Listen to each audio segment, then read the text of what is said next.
Hey lovely sexy gaming people, welcome to today's video, which is flick through for Wargames Illustrated issue 430. We get a free second edition of Jervis Johnson's Fast Play Napoleonic rules. I feel we only got some rules a little while ago, so for a second edition to come out pretty quick, I'm going to ask the question, what was broken about it? Right, so there's your rules. It's nice to see massed rank and file miniatures. I do like that fact. Let's have a quick flick. So, Valor and Fortitude, second edition. So you're going to be going through core rules. So action phase. Right, fate phase, fire phase, action phase, melee phase, attacks, fire and melee, value modifiers, morale, and so on. Winning the battle, reinforcements, terrain features, some nice photographs. Establishing a British infantry brigade consisting of 4 line infantry units, a field artillery unit, a rifle detachment, a brigade leader. The infantry on the road are in march column and the rest of the British infantry are in line. The field artillery is limbered and the rifle detachment is in open order. A French brigade consisting of 3 line infantry units, a field artillery unit, a light infantry unit, a unit of hussars, and a brigade leader. The line infantry are in attack columns because the French used to fight a lot in columns, and the hussars are in line. The field artillery is limbered and the light infantry are in open order. And again, some more examples of plain photographs. Valor and Fortitude scenario A, set piece battle. So British Army sheet 1807 to 1815. Unit options, fate cards, etc. And then you've got one for Napoleonic French Army sheet 1805 to 1815. Again, unit options and fate cards. Unit special rules, and then designers' comments at the end. And then a quick reference sheet on the back. So it's quite a compact set of rules, which is nice. Hopefully not too much to get to grips with. So for those of you that are into your Napoleonics, there you go. Right.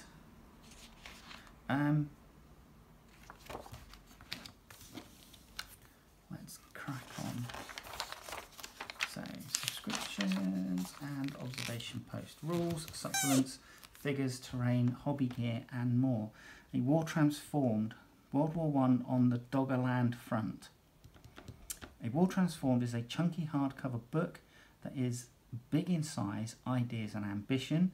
More notable because this is the first rule set from its writer and designer Frederick Silburn Slater. Within the book's hefty 220 pages, he presents rules for World War I unit-based skirmish gaming with a twist, taking place in the Doggerland front. Don't go searching the history books in vain. This is no alternate reality. Sorry, this is an alternate reality, an alternate war, and the Doggerland front is a new battlefield spawned from the author's imagination. So there you go. Scale 28mm, Weird World War One. It's £25 and it's 224 page full colour hardback book available from Osprey Publishing. Temple of the West, Daniel Mercy's Knights of the Round Table, which are these guys here. We seem to have some other bits and pieces as well. Marhalt the Green Knight, Ethereal Knight, Turquoise and Morgan Le Fay. Brigands here, right, left Giants, Gog and Magog, and below left Parlug's Cat and Command Group. And North Star Cavemen and Huron.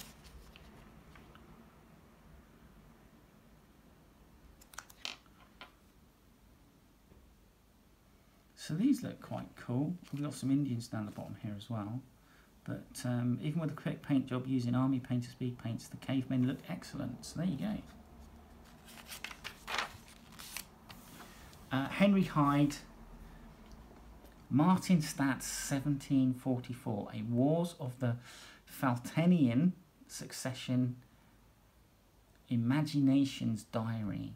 Henry Hyde will need no introduction to anyone even vaguely familiar with wargaming, being a prolific author of books and magazine articles on the subject, and most recently a podcaster. Fans of his work will be aware of his last book, Wargames Campaigns, published in 2022, which details Henry's thoughts on how to plan, organise and run a successful Wargames campaign.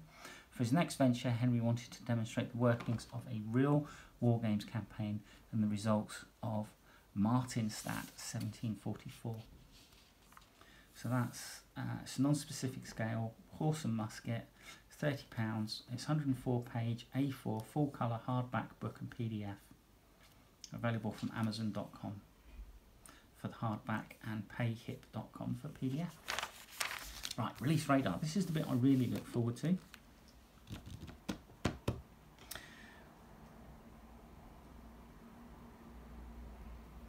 Asian influence. So instantly tempting me to explore previously unknown options are new Tibetans from Blitzkrieg Miniatures. So that's these guys. Moving to the very far east of Asia, we reach Japan, a nation known for putting incredible detail and craft into the smallest trinkets. Showing fidelity to that ethos, Oshiri Model Terrain at oshirimodels.co.uk have created a varied array of lovely scenic scatter to breathe life into your tabletop towns. So these look good. Bundles of sticks,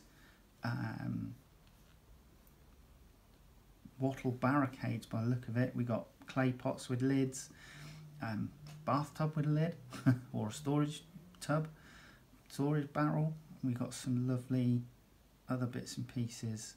We've got a nice bowl, what look like weight stones or maybe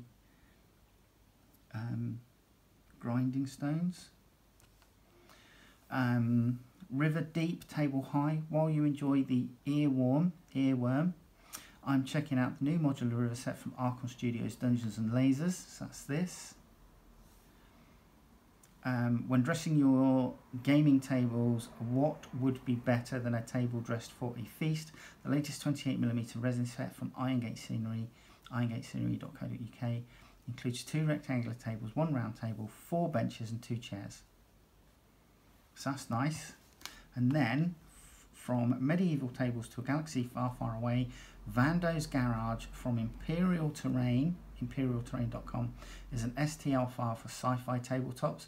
That means you will need to print it or get someone to print it for you. But once you do, you'll be rewarded with a 3-room building that can be combined with others in their digital range. The ability to swap and interchange parts between buildings adds real utility to these designs.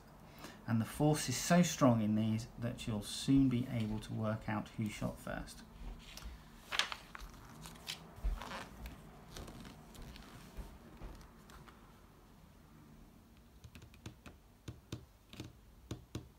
So we've got a gorilla here with an iron jaw, googly eyes and a brain. It kind of reminds me of Mars Attacks. The best or weirdest or silliest or even most awesome gribbly this month is Banana Tyrant from Crooked Dice. There you go. It's 65mm tall, which goes to 80mm at the fist. Has exposed brain parts and a giant banana gun. There you go. What more could you need? Bijou Assyrians. These look like they might be 6mm or something. These new 10mm metal figures. There you go. We have the penultimate entry in this month is Mounted Anglo-Danes from Footsore Miniatures. So that's these guys. They look really nice, miniatures. And then on a similar broadly Dark Age, that is, Dark Age tip, we have a couple of new packs from Wiglaf Miniatures. These Anglo-Saxon princes and warriors and mounted warriors featured in Wiglaf's 18mm Age of Penda range, the former being inspired by the princely burials of southern England.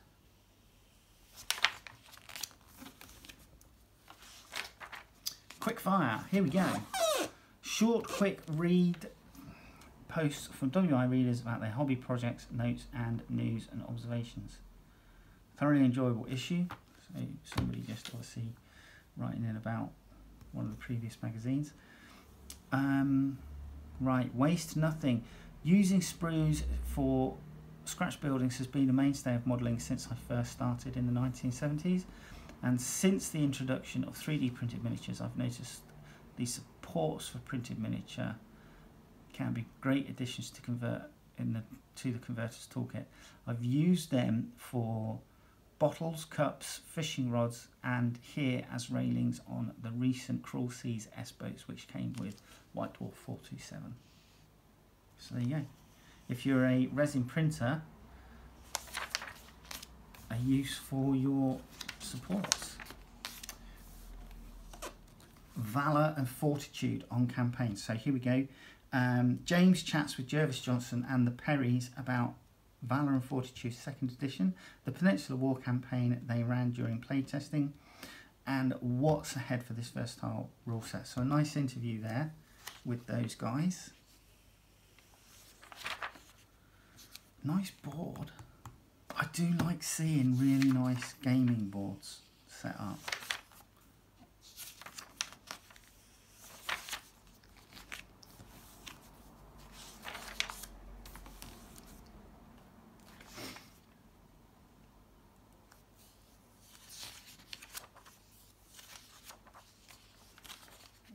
Okay, it's still going. It's quite a long interview actually.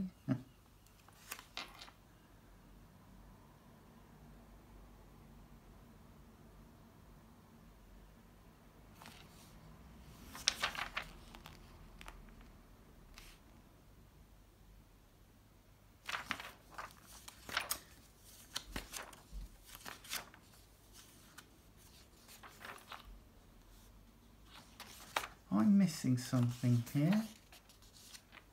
Space limited, and then okay, so this is the start of this of another article. It's another interview.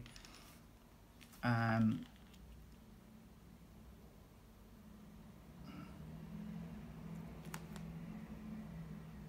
Carl Peroton production interview by James Griffiths. So another interview about the what is this game? 7TV revised 2nd edition. Okay, because looking at some of the miniatures here, we've got various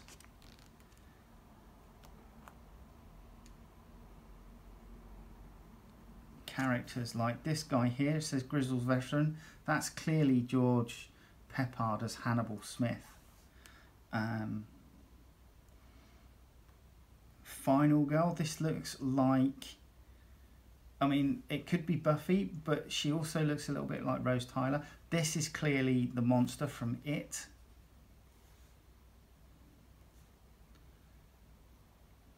Yeah, so various people. Obviously they're named differently for copyright protection. But there you go. Right, Valour and Fortitude, Spanish and Allied Army sheets. Jervis Johnson presents 2 new army sheets for use with Valour and Fortitude. So you got your rules which had the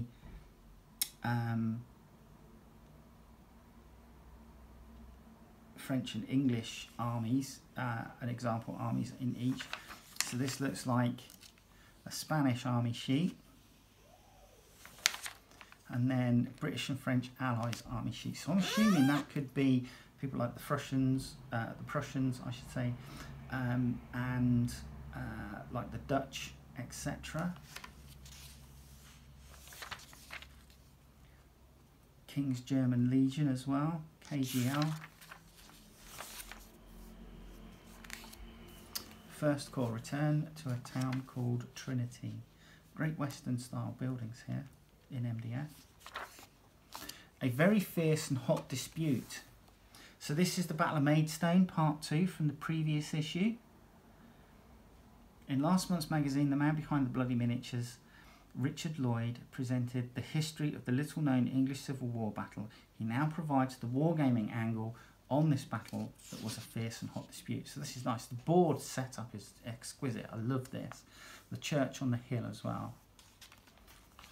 There's the bridge, or there's a pair of bridges here. Another one there. So I wonder which one was the one featured in the article last month. There's a basic map at the time that the battle took place.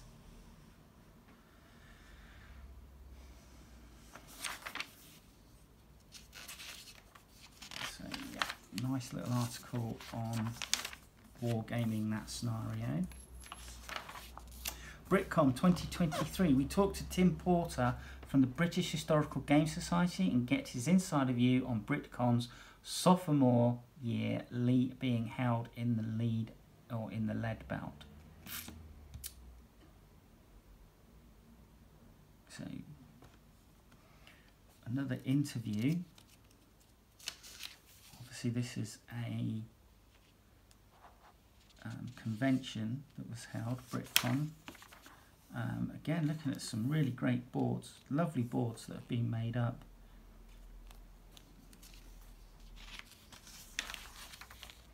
Scenic storytelling. Right, here we go. James turns Great Escapes Games plastic general purpose wagon into a storytelling terrain piece.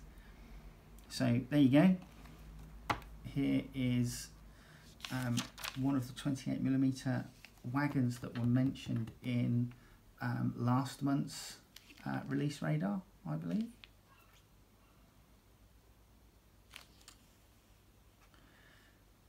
Obviously a Western style, and it's the storytelling is part of an Indian raid.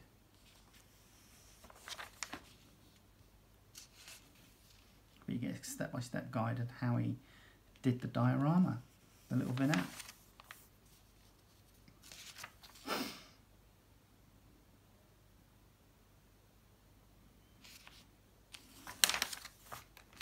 Olaf the Forgetful and the Watlington Horde. What's this?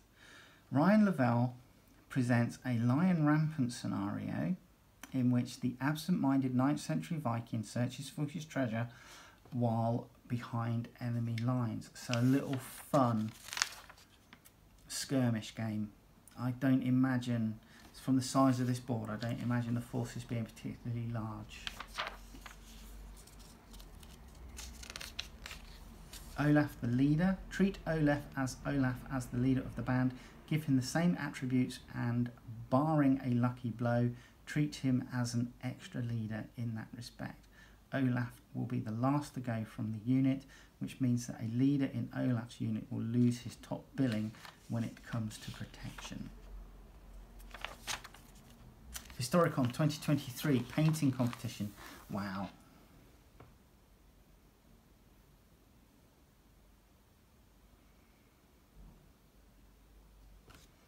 El Cid, that's nice. A priest and a French officer. Historical single miniature.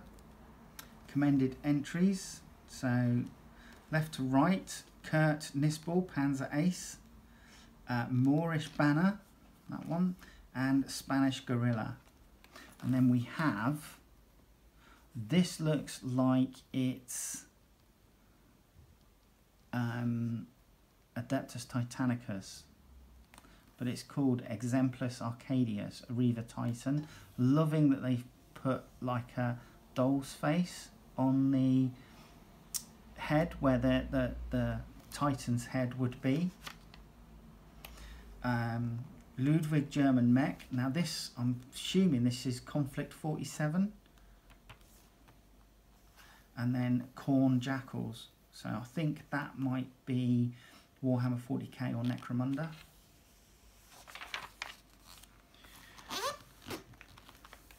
Through the looking glass, we see our true enemy, Lord Usurker Creed. So this is really good. A guardsman looking through and seeing a chaos corrupted version of himself. 13th century Portuguese knight here, and then Dilophosaurus here. We have the worm spat, which is this one, which looks, I'm just trying to, looks kind of nurgly, kind of nurgle, 40, possibly Age of Sigmar. Kelly's Heroes 1947. So this is Conflict 1947, Kelly's Heroes style from the film, and then Medusa's Lair down there. Right, the Shed Wars experience. Hobby Talk. WI editor Dan tells us about a new gaming venue deep in the heart of Surrey, leafy Surrey. So this looks like a new gaming club venue in somebody's garden shed, maybe. Then we're into our final pages of adverts.